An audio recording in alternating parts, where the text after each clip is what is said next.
अभी न्यायालय ने एक फैसला कर दिया कि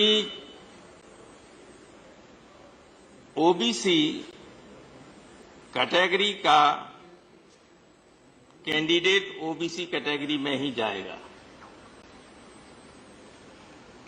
अगर मान लीजिए वो टॉप करता है, वो तब भी ओबीसी में जाएगा। तो आपने एक तरीके से न्यायालय ने एक तरफ न्यायालय का ये है कि 50% से ज्यादा आरक्षण नहीं हो सकता, 49.5% आरक्षण है ओबीसी और एससी एसटी का।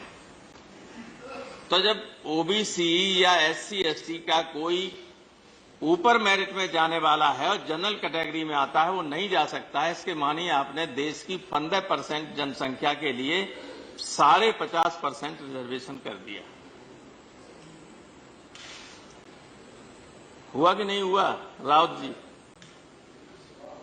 15% आबादी के लिए 50.5% आरक्षण और 85% आबादी के लिए 49.5% आरक्षण। जब न्यायालय इस तरह के फैसले देने लगेंगे तो आप लाइए आयोगों को, कुछ नहीं हो सकता।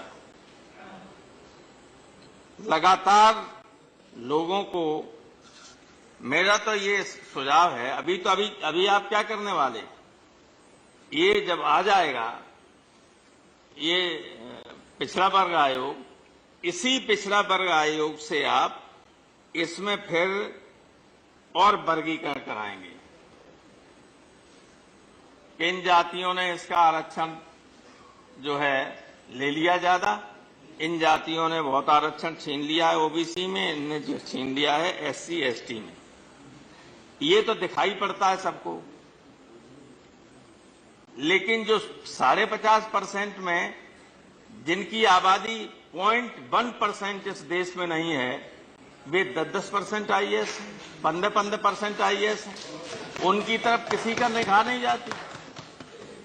इसलिए मेरा सुझाव है ये झंझट हमेशा के लिए खत्म हो सकता है। अमित शाह साहब, आप चाहें तो इस देश में जातियों का पूरी जनगणना करा लीजिए जातवाइज, और उसी के हिसाब से आरक्षण कर दीजिए।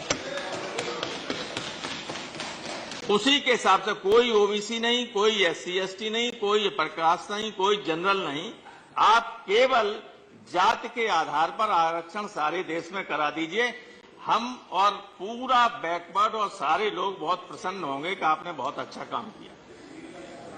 वरना ये जो अब ये साजिश आगे चलेगी, इस बिरादरी इस ओबीसी से इसको हटा दिया जाए, उसको हटा दीजिए, आप हटा दीजिए।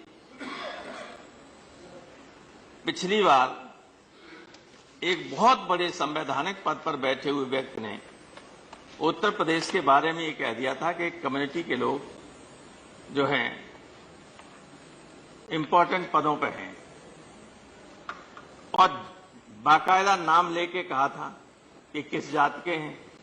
मुझे मजबूरन एक प्रेस कॉन्फ्रेंस करके सारे आंकड़े देने पड़े और बताना पड़ा कि पूरे उत्तर प्रदेश में सिर्फ एक आईजी यादव था, 8 कलेक्टर यादव थे और 9 या 10 एसपी थे।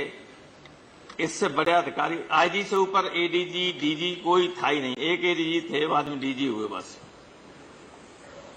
इतने बड़े राज्य में इतनी बड़ी आबादी के बाद कोई संवैधानिक पद पर बैठा हुआ आदमी ये लांछन लगाए, तो ये लगेंगे। आप देखिएगा आगे चल के ये जो आप बना रहे हैं, ये जो ला रहे हैं आप, इससे लाभ नहीं मिल पाएगा लोगों को।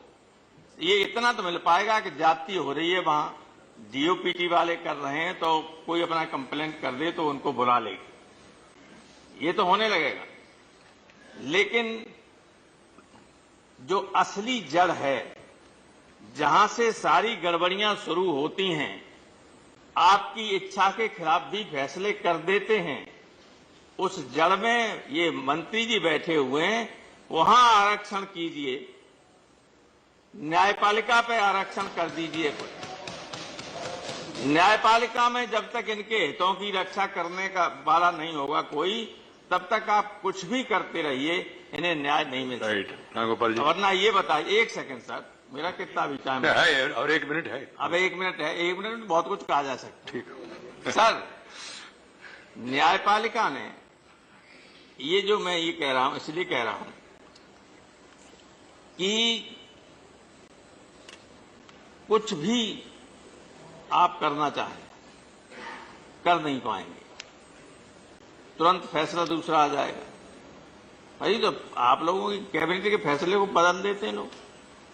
13 जजों का फैसला, इंदिरा साहनी केस का तो सबसे बड़ा बेंच थी, उसका फैसला था, उसी का फैसला था ये आरक्षण वाला, और ये कह दिया कि ये लोग नहीं जा पाएंगे जनरल कैटेगरी में। ये एक जज का फैसला था, वो भी हाई कोर्ट का था। हाई कोर्ट का एक जज सुप्रीम कोर्ट के 13 जजों की बेंच के खिलाफ फैसला दे सकता है और वो लागू हो जाता है। तो इस पर विचार कीजिएगा। जब तक आप जुडिशरी में आरक्षण नहीं देंगे और ये कीड़ा जब तक दिमाग में पाले रहेंगे कि भाई बैकवर्ड और शेड्यूल कास्ट में यादवों ने, जाटवों ने आरक्षण ले लिया है, तो मैं कहता हूं ठीक है, जातवाद कर दीजिए सबका, हमें कोई एतराज नहीं, कर दो जातवाद। तो आधा %, 1%, 3%, 2%, 0.1% भी नहीं आएगा नंबर, जो अभी सब कुर्सियों पर बैठे हुए सब। Right Ramgopal ji.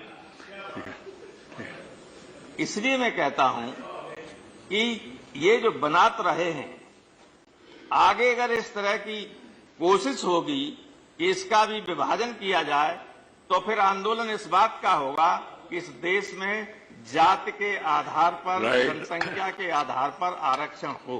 Thank you.